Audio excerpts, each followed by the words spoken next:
Ok, à bout de bang. Non, non, viens, on arrête de faire semblant. De faire semblant. À un moment, j'avais arrêté la musique, j'avais eu un coup de mou, je m'étais dit que j'allais pas m'engager sur une carrière solo. Bon, tout mon entourage, il me poussait, mais je réagissais pas forcément. Et lui, il a su créer le déclic en me disant, mais tant que t'enregistres pas, je te réponds plus au téléphone, allez. À moi, quand même. Ouais. C'est un ouf, hein. C'est un malade, en fait. Des fois, j'avais réellement besoin de lui, tu vois. Il me répondait pas, je suis allé au studio, j'ai fait mon titre. Je lui ai envoyé, il m'a appelé. Il m'a dit, tu vois, c'est bien, continue, peut-être que ça va payer, je sais, t'es acharné, tu travailles. Je l'ai écouté, on en est là aujourd'hui, un 17 février dans les bacs de Bengri. J'envoyais des singles, on va dire, au début, ça fait quoi, 2 ans et demi, 2 ans 2 ans et demi, premier morceau que j'ai envoyé solo, c'était en 2014, mais c'était des formats très rap, tu vois. J'ai envoyé 1, 2, 3, 4, 5, 6, 7. Et après, j'ai changé de créneau, on va dire. J'ai changé de créneau d'un truc plus ambiancé, sur un titre avec Black M d'ailleurs qui s'appelle Adios.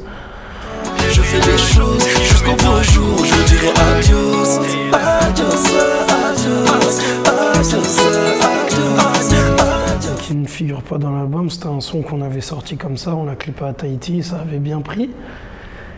Derrière, quelques mois plus tard, je suis revenu avec Tasse à toi. Je suis pas français, je suis parisien.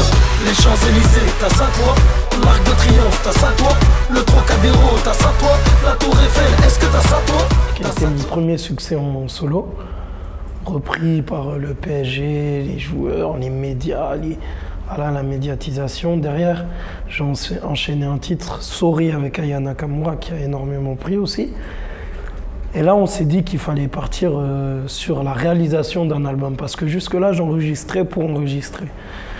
Et donc, à partir de là, on a encore envoyé des singles. Et arrivé en septembre, là, on s'est dit qu'il fallait une date de sortie. Et on a, par rapport au timing, au planning aussi, on a décidé que ça allait être le 17 février. Même l'album, pour marquer le coup, tu vois, pour exister en tant qu'artiste, il faut sortir un album. On ne peut pas dire que tu es un artiste si tu n'as pas sorti d'album. Les singles, c'est bien, mais quand même, est-ce que tu peux tenir sur toute une palette?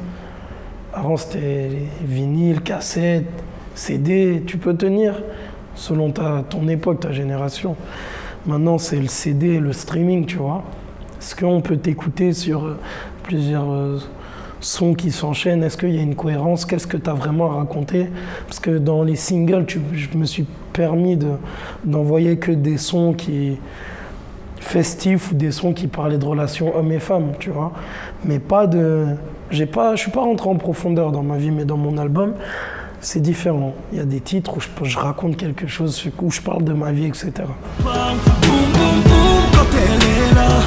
Boum, boum, boum, boum. On apprend à me connaître. On sait même pas comment je m'exprime. Personne ne sait d'où je viens, tu sais, les gens ils écoutent que ma musique et ils me suivent un peu sur mes réseaux, tu vois. Mais comme je disais, je suis jamais rentré en profondeur. Donc, être là devant des médias, s'exprimer, c'est autre chose encore, c'est une autre partie du taf. C'est des vraies histoires. Des fois, je suis pas concerné directement, ça peut arriver à un pote à moi, mais c'est des histoires vraies qui sont arrivées à moi ou mon entourage. J'aime pas trop inventer. Je préfère la réalité. Black M et Dadju, c'est normal, c'est la même équipe, on est ensemble, c'est mes frérots. Et pour tous les autres feats, c'est du feeling. C'est mon grand frère.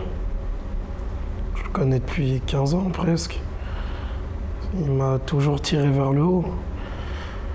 Et musicalement, on s'entend très très bien, on échange.